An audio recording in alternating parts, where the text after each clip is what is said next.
ஆகவே தான் இன்னையிலிருந்து நான் உங்ககிட்ட சொல்றது என்னன்னா, விளக்கேற்றும் நேரம். அந்த நேரத்தில் நீங்க கற்பூர ஆரத்தி காட்டுங்க.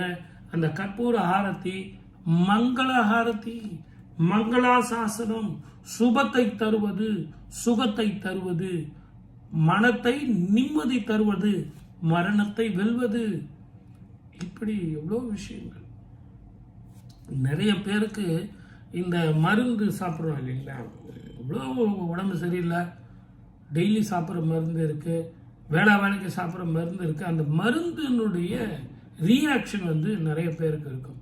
வீட்டை விட்டு வெளியே போறதில்ல, எப்பவுமே வீட்டுக்குள்ளே இருக்காங்க. அவங்களுக்கு எல்லாம் அவங்க அந்த மூச்சு, அவங்க விட்டு அந்த மூச்சே மீண்டும் மீண்டும் அந்த வீட்டில் வந்துகிட்டே இருக்கும். அந்த மூச்சு சுகமான வாயுவாக மாறுவதற்கும், சுகமான காற்றாக மாறுவதற்கும் அந்த